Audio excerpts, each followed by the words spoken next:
Faith and Kinyanjui from Budgeti Hub, a public finance management expert, is our next guest to tell us why we need to just be focusing on this budget and what areas, which page we should look at. Faith Ann, good morning. Good morning. Thank you very much for joining us here. Thank you for having me. And I see today is just black. Yep. Right? I missed the You missed the memo. It's a very powerful color.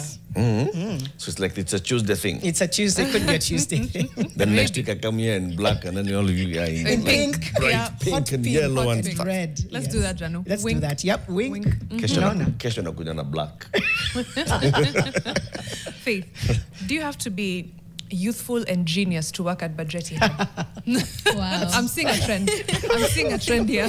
But actually, that might be by design. Yeah. Because when you think about public finance and finance in general, and you look at the demographic of people associated with it, I don't want to say they are old, but they are a bit on that higher side. So it's by design for us to try and get young people to care about budgets, to care about public finance and what the government is doing with our resources, especially now that we are in the age where we are part of paying a significant amount of tax. Huyo ni injector.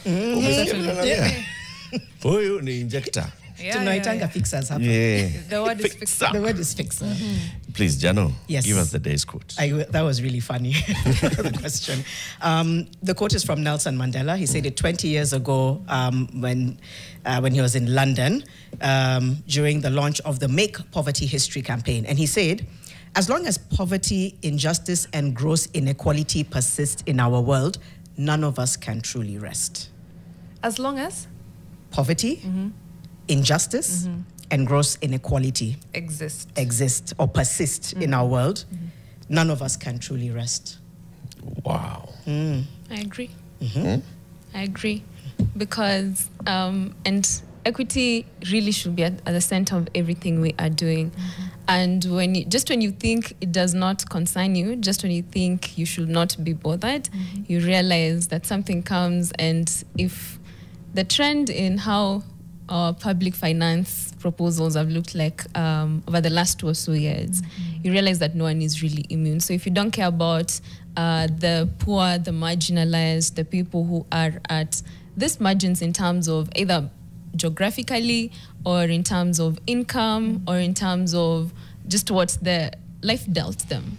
So it should be our responsibility to care about what everyone is able to get, what everyone is able to have access to, because at one point or the other, you might find yourself there. I love that. Yeah, we're all connected. I think people just it doesn't come out in the way people think it does. It can be in the most surprising ways, but the fact is, yeah, it could just circle back to you. Right. So you're there in your privilege bubble. It's comfortable, it's cozy, it's got prosecco and all of those things. And then I love that prosecco is that bad. quote for the one for they came for Jano. I kept quiet because Jano's hair is blonde, mine is black. They came for Eric. I kept quiet because Jano has Derek has short hair, I have long hair. Okay. They came for Faith. I kept quiet because she wears red lipstick, I wear lip gloss. And then they came for me, and there was no one to defend me. Yes. That's exactly how it goes. Yeah. But as we look into this year's budgeting process, we've tried to dissect the green flags, red flags. What for you have been the provisions that have stuck out and told you this is either brilliant or wow, we're back again, we're doing this again? I think one that has particularly surprised us, and looking at the budget estimates, the expenditure side of it, is when it comes to the State Department for Social Protection and the social protection programs that are contained therein. Sometime last year, one of the recommendations from Parliament was that we need to protect funding towards social protection programs. Right. Because as you're aware, we are in a space where we don't have a lot to work with when it comes to our fiscal space. And people are struggling in one way or the other. Social protection becomes kind of a non-negotiable, even as you're talking about fiscal consolidation, expenditure rationalization, and all that. what are we doing in the current period? And so in the current budget, you realize that social protection programs such as the Hunger Safety Net program have had their allocation either increased or not necessarily decreased, as we may have seen in previous years. So that's a positive. And one of the things that they're also trying to do is disaggregate that data in terms of who's being targeted. We're not there yet, especially when you talk about targeting for social protection programs and who's benefiting, who's not benefiting, because there's a lot of fragmentation that exists. But the fact that we're starting to disaggregate that data and we are protecting allocation towards these programs is a good step in the right direction. I want to come back and also ask about what non-negotiables should be for citizens. I don't know whether we still have permission to be like, these are our non-negotiables, whether this time. Bit of a political question. Rose Njeri right now is being held at a police station. We don't know the charges, etc. But what do you think it says about the stance on digital access to information on the finance bill, how the state feels about it? Because it seems to be an affront, like there's a fear of there's access, Kenyans have access to this digital finance bill. What were your thoughts when you saw this and continue to see this scenario play out in terms of how the state feels about access to information about our finance bill? I think one of the things we have to appreciate, and the government has to appreciate, is that we are no longer working with the days where citizens knew nothing. There's a lot of information. People have taken initiative to educate themselves in terms of what is happening. And therefore, when it comes to public participation, which PFM laws provide a lot for it, we can no longer have it just as a tick box exercise. It can no longer just be something we do because we have to do and move on to the next, because citizens are asking tough questions right now. We have read this document, we have access to other information, and we want to know. So the government has to move from the point where you are engaging citizens from a perspective of they know nothing, and so we're coming to tell you, to a point where you know something, you have read this information, and you perhaps have input one or two that can help improve the process or even our situation where we're at. Access to information has also improved. At Budget Hub, we have a survey that looks at counties' budget transparency survey, and we have seen tremendous improvement in access to information. So even as the government is making information available, they have to understand that people are accessing it, they're reading it, and they want to know what is happening. So I think we should not backtrack in terms of the progress you have made when it comes to public participation and it actually being meaningful. Do people actually understand the budget? Like truthfully, truly, deep down, do people actually understand 4.233 trillion shillings? This will go into this and the other. Do we understand? Is it for us to understand? That's a good question, Mariam. Both questions. Yeah. Okay. That's a very good question. And you know, when you talk about the budget and you look at these numbers and you're talking in terms of trillions, billions, and public debt, and it's very possible to throw around a lot of jargon. But even if that Mama Mboga has not read this budget estimates or this finance bill, there is something she knows about where the rubber meets the road for her in terms of when I go to buy something at the shop right now, perhaps what I used to buy it for has gone up. Perhaps the disposable income I had is slowly declining, even for people who are employed. So I may not necessarily understand all this technicalities around the budget, who's approving what proposals are being made and what they mean. But at the individual level, I know what it means for me. And I believe that that should be sufficient enough to get the government to listen to me based on what I know, what I experience.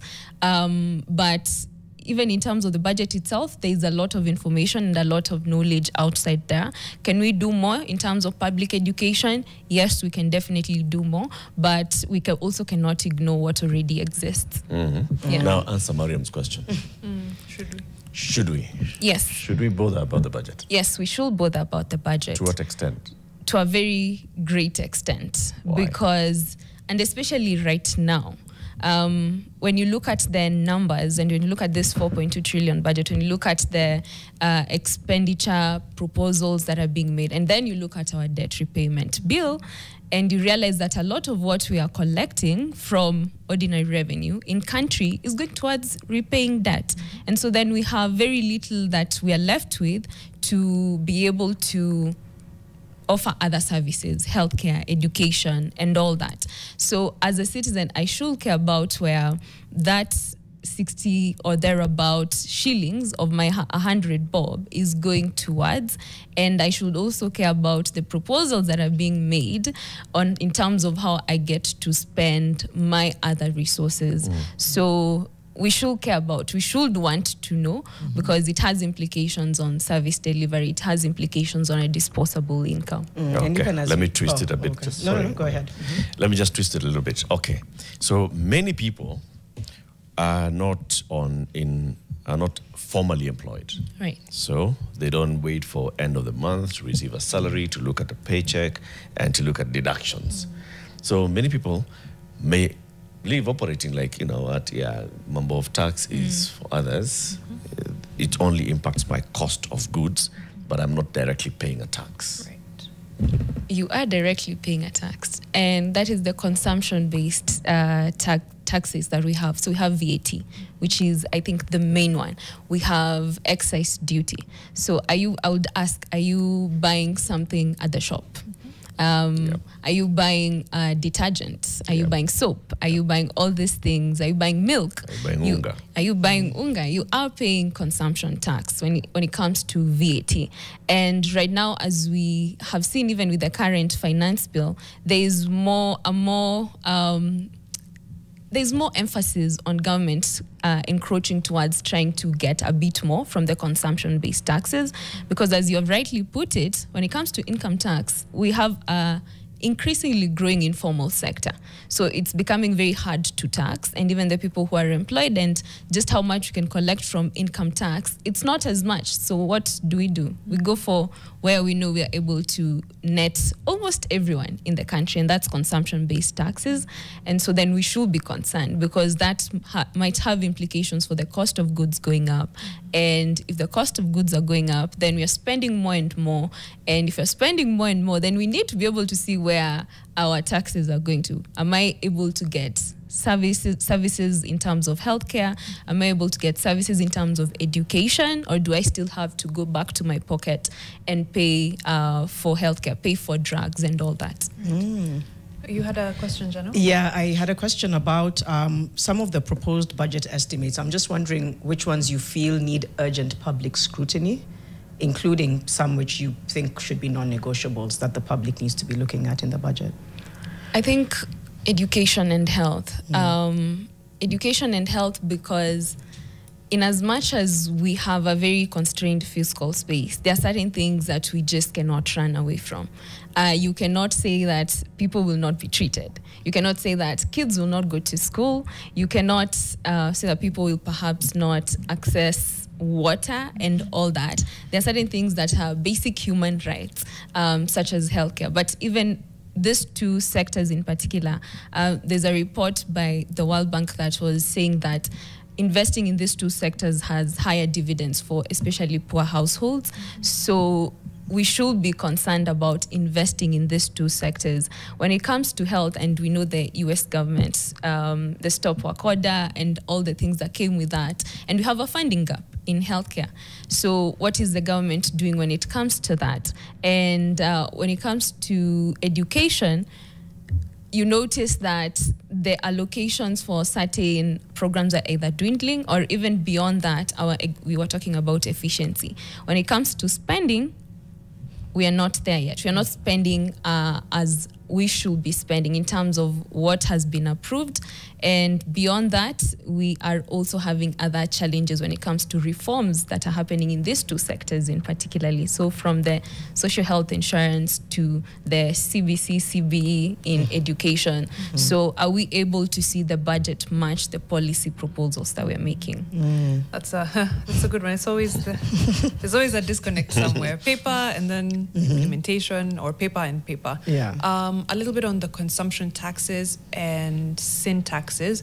What trends have we seen over the last few years when these things have been increased?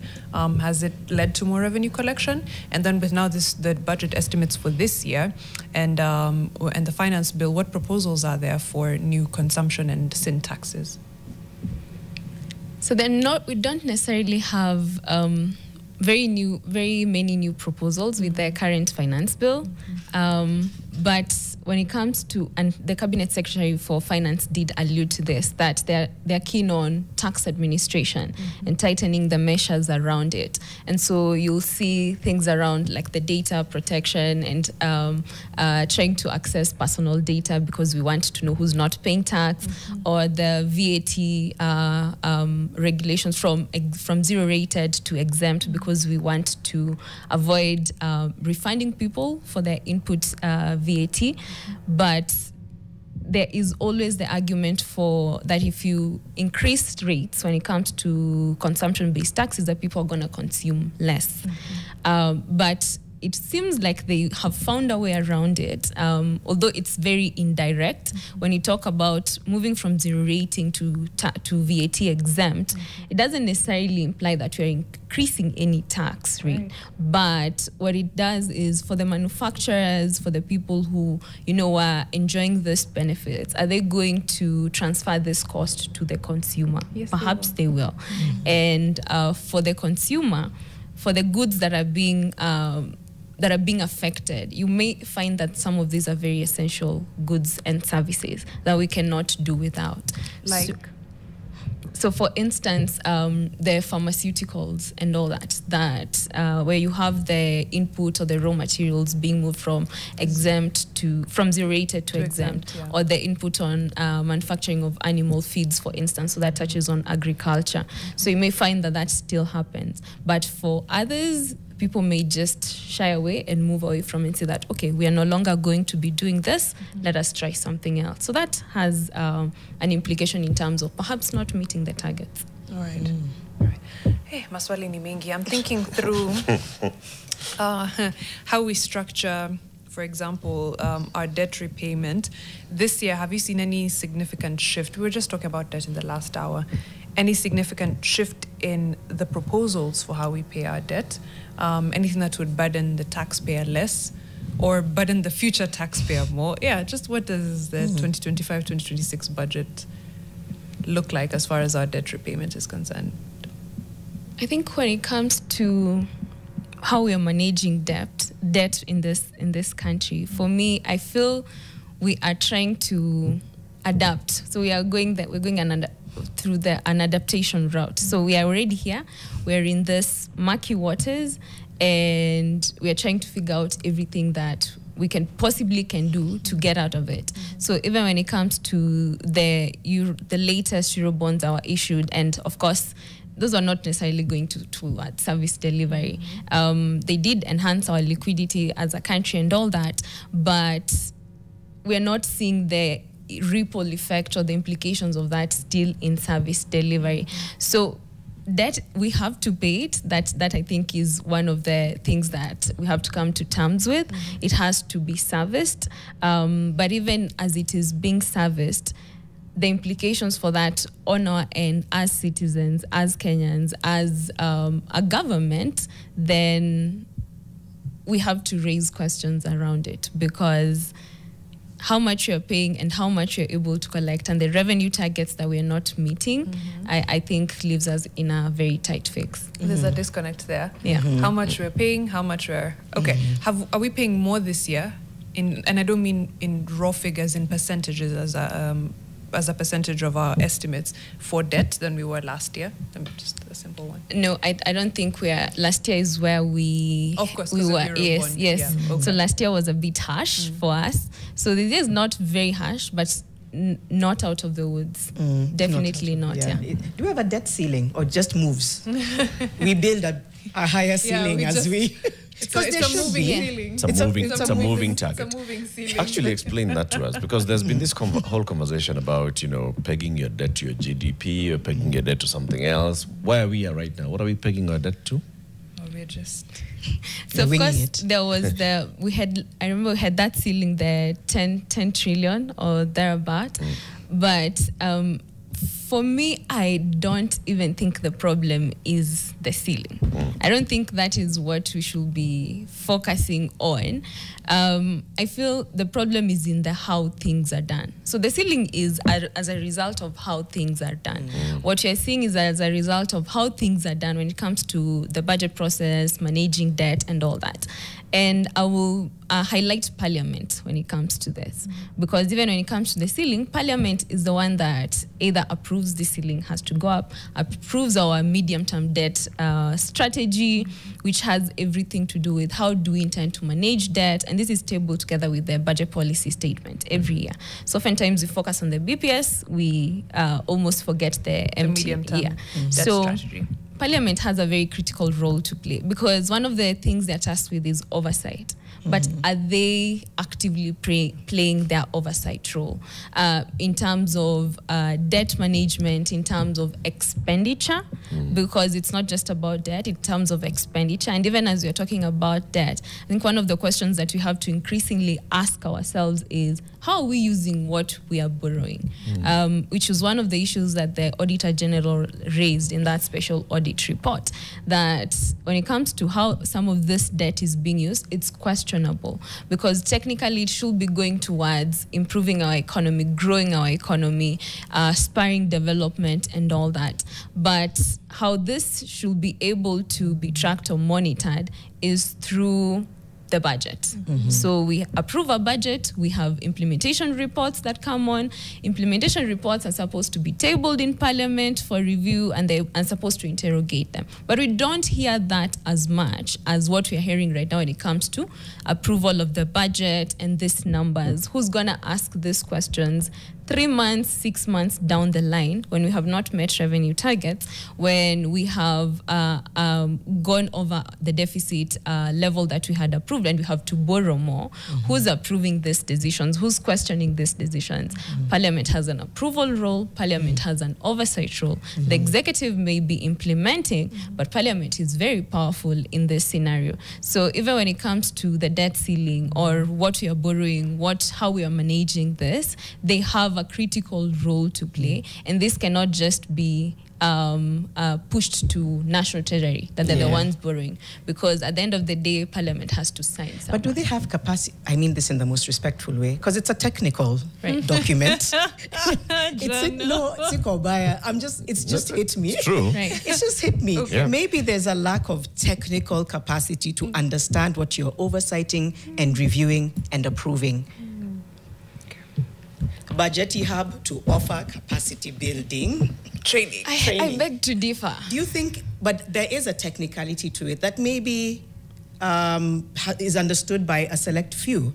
Maybe the assumption here is that your role is to oversight. What are you oversighting? You know what you're oversighting. Unapewa, you're just like, you're just seeing numbers. But you're saying you disagree. Yes, because when you look at some of the people who sit in these committees, most of them are up to the task in terms of what they're supposed to be doing. But even beyond that, we have a parliamentary budget office that does amazing analysis, breaks it down, even for you as a common man, you can understand what they're saying. And these reports are for Parliament to utilize, to help them understand that when you're thinking about the 25-26 budget, here are some of the things to look out for. And the PBO does this, and it's a wing of Parliament, Parliamentary Budget Office. So we also have fiscal analysts. We have a lot of technical capacity in Parliament, so we cannot absolve them of their responsibility. You've even answered the question, because if the capacity is there, there's a gap then. There's a support that's given to Parliament as a whole. Right. By the Parliamentary Budget Office. There are some parliamentarians who come from this field who understand the field of numbers, right? But then maybe individually, there's lack of that individual just bandwidth to even know the job that you took up. Watch even just understanding the paper, just knowing why you are in Parliament. Maybe it starts from there. Some people are in that Parliament, they think they're in Parliament so they can sing praises to the president of the party that sponsored them to Parliament, and they play the political game. They don't understand what oversight means. And They know they make laws, but they just know my role in making a law is standing up to say aye or to say nay. And Right. that's it. Honestly, there could be truth to that, because then it plays in what then you translate out there, because it does look like there's a deprioritization of these very critical conversations and documents. Agreed. And yet, to your point, there is technical understanding. To Eric's point, though, what's the goodwill? Because you have to be invested, and I don't know whether that investment is there. Right. We have to take a short break right now, but we'll be right back conversating with Faith and Kinyanjui. We're talking this year's budget, all those things you've had. Let's pull that thread even further. Continue asking your questions. Hashtag is Fixing the Nation NTV, and we'll be right back after this. Will you leave? I am ready to I'm record barely my fitting to the Yes. message. Just very ready. Very ready. Just a bit of feedback as we get into our conversation with Faith. Stephen Kosira, there are two fields where no one cares to teach you about and at the same time expect you to excel. And if you fail, they blame you. Number one is marriage. Number two is financial literacy. Imagine. Just expected to figure No it one out. teaches you, and if you fail, they judge you. Faith Kiema, insightful education led by our young female expert, inspiring to see such depth of knowledge and passion for public finance from the young generation. So some kudos to you and Bajeti Hub. Lenny says, should we have a different body running the public participation other than Parliament? Because these guys set an exam for us to fail. Smallest ever then responds to him and says, it looks like you've been skipping classes, but don't worry. Then they'll continue banter over there. Right. Faith also says kudos. Yeah, I think you'd read that one. Kudos to Bajeti Hub, yes, for promoting gender inclusivity. I think you'd read that one out. Yeah. But very true. It's good to see young people in the budgeting space because, again, this debt, these taxes, they are being paid by us. They affect us. This entire process affects all of us as a nation. And indeed, young people will carry the burden of these decisions longer now. Whatever decision is made now, whatever debt is taken now, if you're younger, you're paying it longer. So it's very imperative that you be a part of this and stop and plug any holes before it gets too big. But we were just getting into the question of, the consumption taxes we had talked about. There's also the issue of how we prioritize or deprioritize education, healthcare, and she had spoken a little bit to that. But are there ways in which our public participation can be so specific that it's hard to ignore?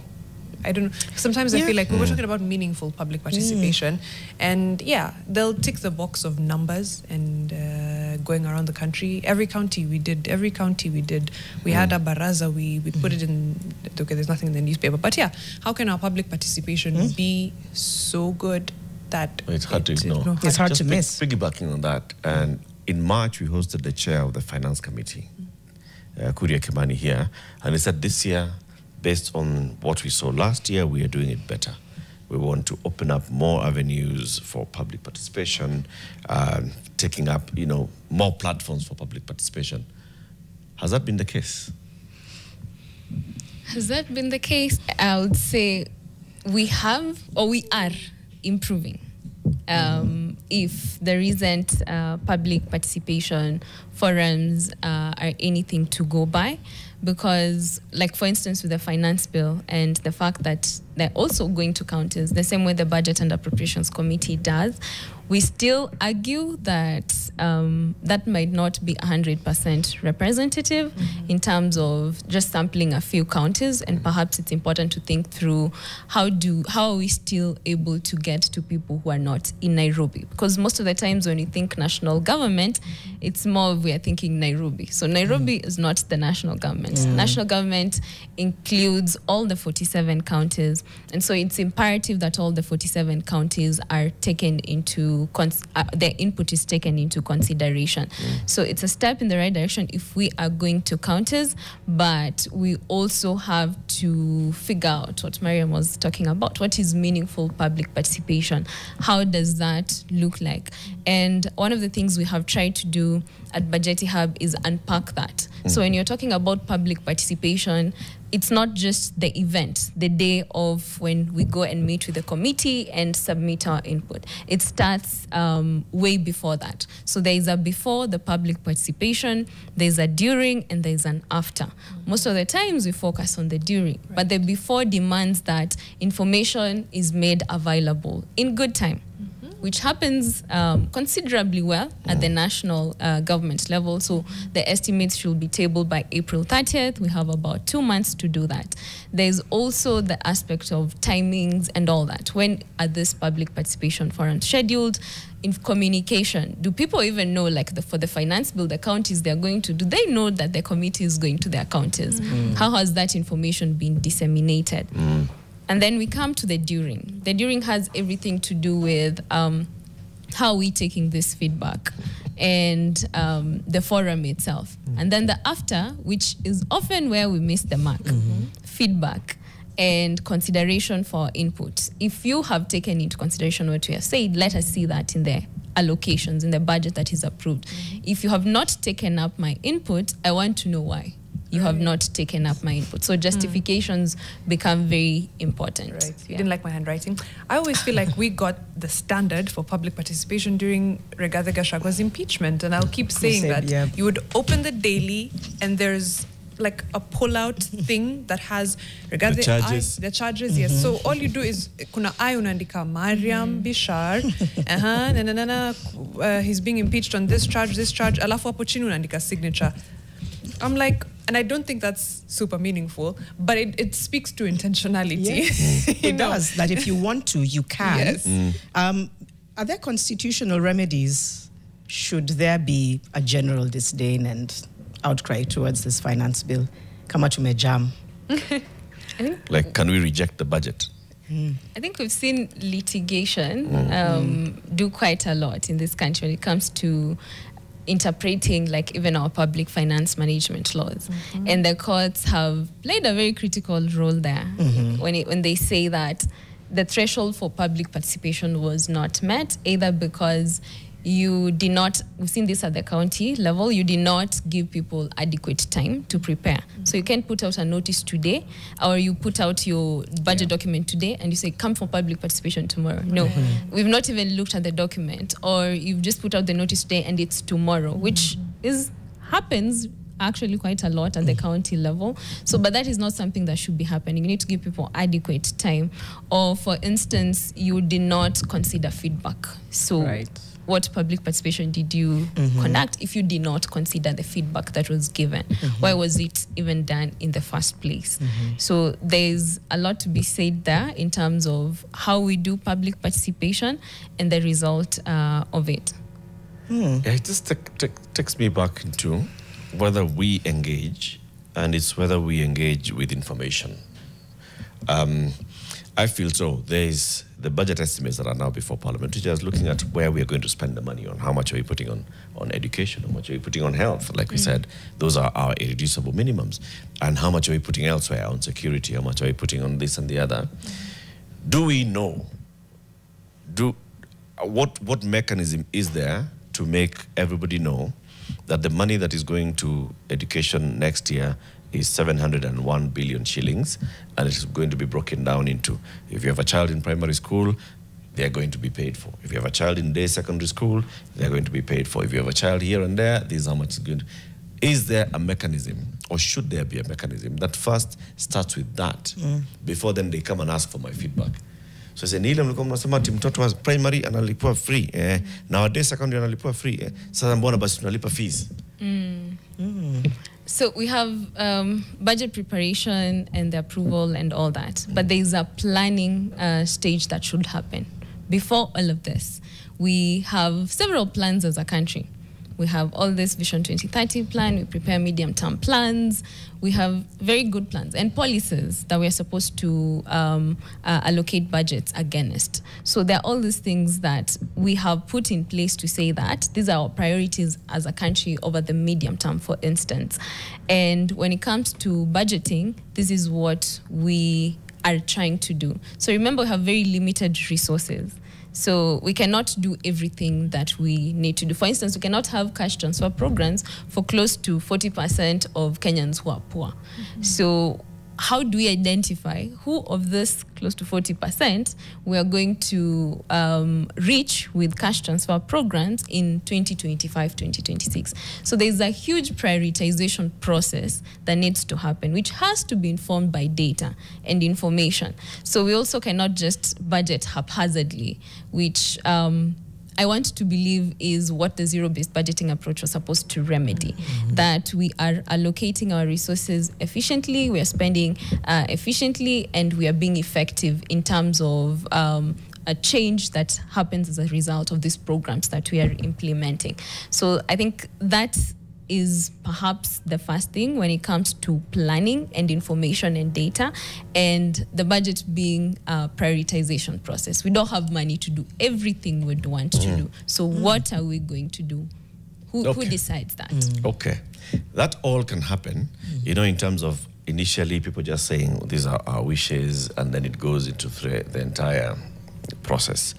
But at the point when it's all done and a budget is being prepared, I'm pushing for that information. There's something that William Ruto has done which has worked well for the citizens, and it may bite him, or it has actually been biting him.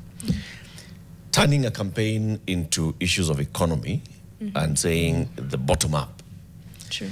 That worked for him. And that could also be the one that keeps backfiring, because people are like, ulisema. The other thing that he does is he uses figures and numbers. Na hii hapa tumetenga 100 million ya kufanya hii na hii na hii na hii. Hii barabara tutaweka hapa soko na tumetenga bilioni 173. Right? So over time now we are starting to look at figures and market. Bilioni 173. So I'm on that. Can we have a framework in which we actually talk about this budget in figures and say, your child in the next financial year's budget, the money that has been allocated will ensure that you walk into hospital in the primary health care and walk home without having to pay a thing. And that is to the tune of 10 billion shillings or whatever. Yeah. Your child will go to school and go home without you having to cough a shilling from grade 1 to grade 9, because that will, the 200 billion shillings has gone there, and so on and so forth, because then that starts breaking down the budget. So when we have these barazas at local villages, we are saying, mtoto wangu anaenda shule for free. Umesema ni pesa ngapi? 100 billion. Ngapi? I can add 100 plus 200 plus 250. I can see it is this much. So the budget is coming to this much. Okay, I can see where the money is going. But right now we just... No, we don't know. We're flying blind. We fly blind. We just have the main figure. And then these are two small things we don't. And I think that's a gap we have in our public finance management system when it comes to the budgeting process.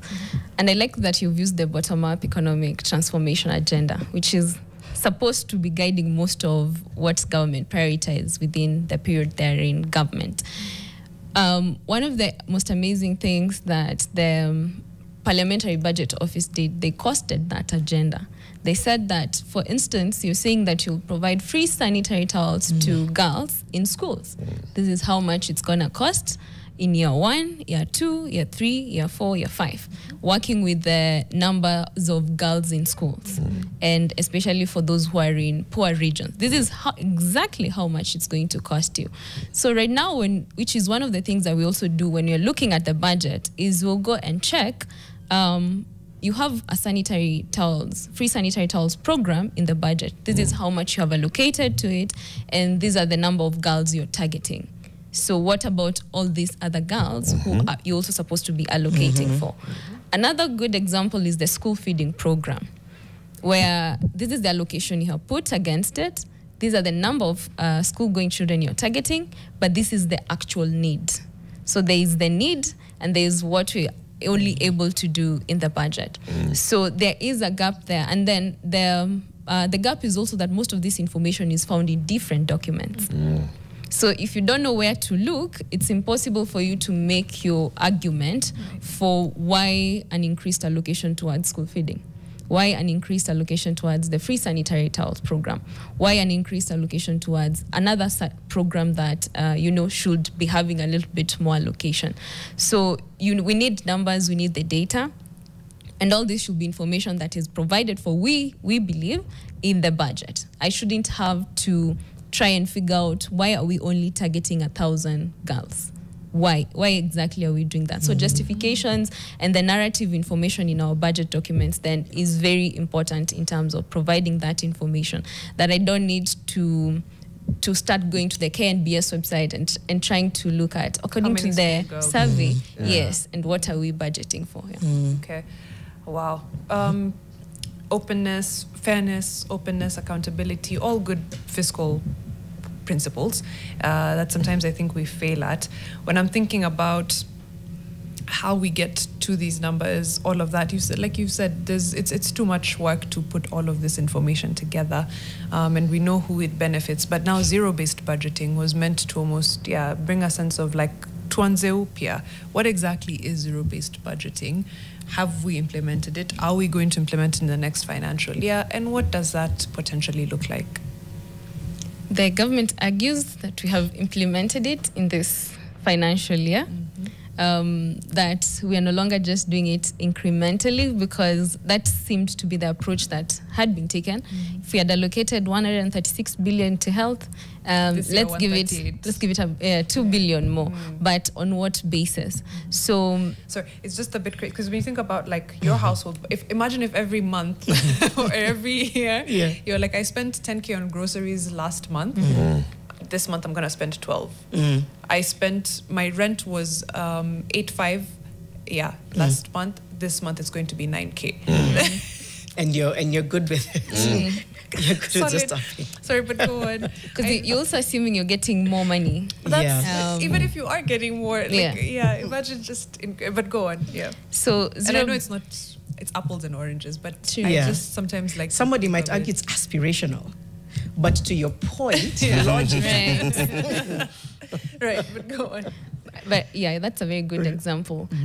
But when you talk about zero-based budgeting, as the name suggests, as you've just said it, you're starting from scratch. You have to bring everything to the table. You have your basket of priorities, put it on this table, and let's start figuring out, okay, so perhaps this one is even rotten. This one was completed ages. Why do we still have this in our basket? Or we encountered challenges in implementing this program and we decided that we need to rethink, why is it still in the budget?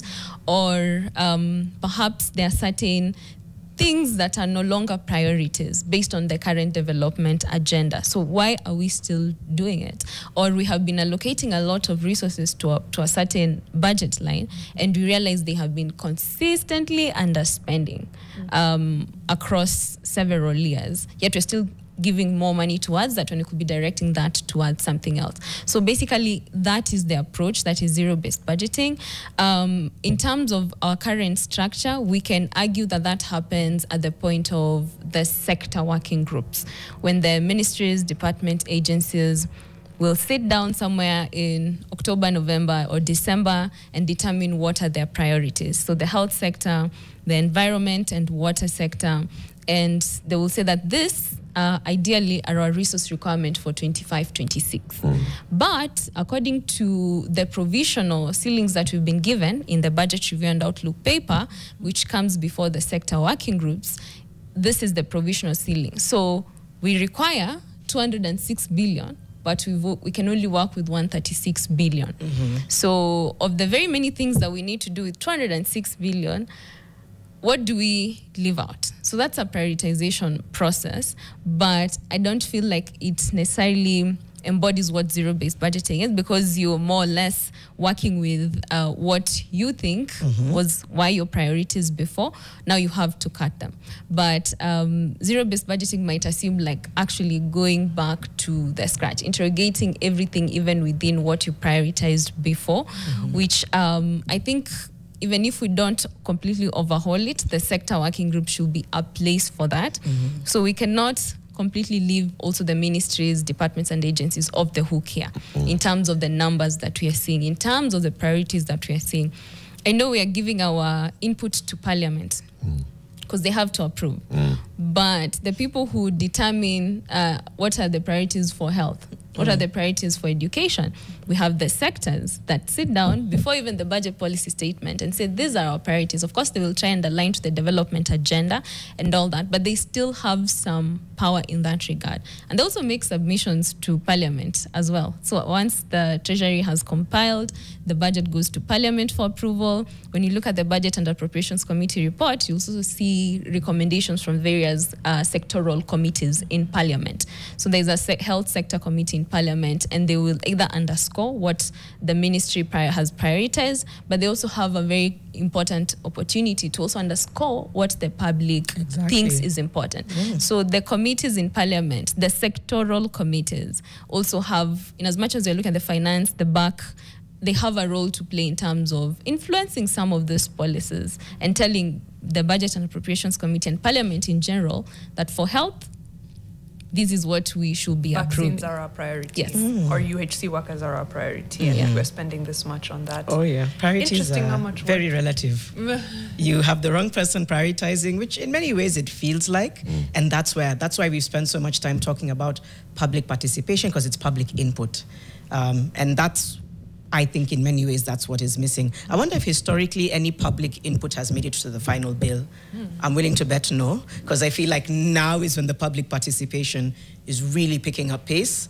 The hope is that years from now, something made it to the final bill because the public was so, prioritized it in a big way. Right. I'm sure there would be.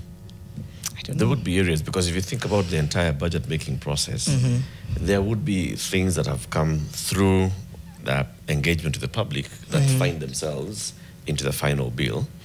Now, it's, I think what you are talking about, whether those that don't make, is there sufficient information and explanation as to why they didn't make it? Right. Those that maybe got there, but then they were tweaked, is there an explanation as to why they were tweaked?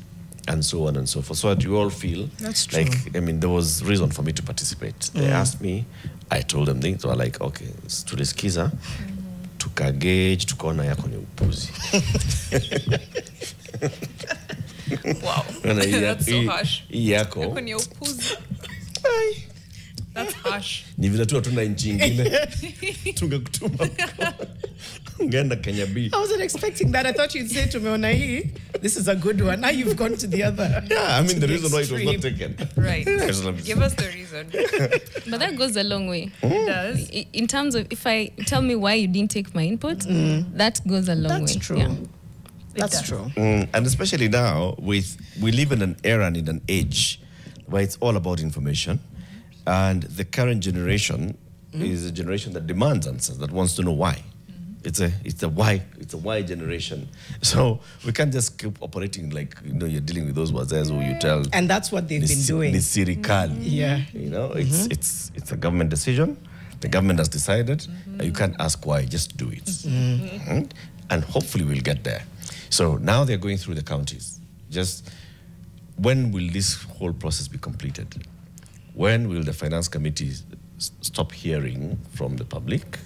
And when will we see the final report of the finance committee?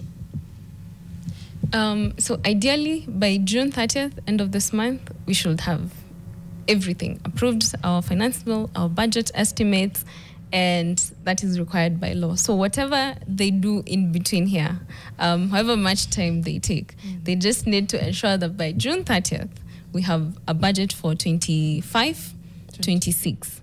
So that by July 1st, we are starting implementation of that budget.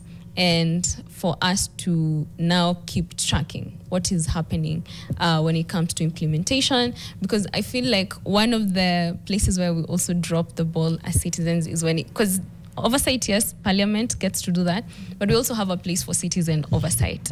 When it comes to how our resources are now being spent, we have approved this. How is spending happening? Or will we see a supplementary budget 3-4 months down the line? Oh, yeah, that's a good one. We have to close the convo, but as you leave, mbona financial year inaanzanga July, not January? So that is kind of how it has always been. Perhaps we borrowed from the people who were here before, brought civilization. So the British, but July 1st, but also the financial year for most financial institutions or or corporates and all that, they start in July 1st. The bottom line, 12 months. Okay. Yeah. Mariam, mbona mwaka uanza January? That's March. Faith and Kinyanjui from Budget Hub has been our guest, public finance management expert. Keep it here for more conversations. In the next hour, we talk about apologies and whether they mean anything and how they should be presented. Keep it here for that, 9 a.m.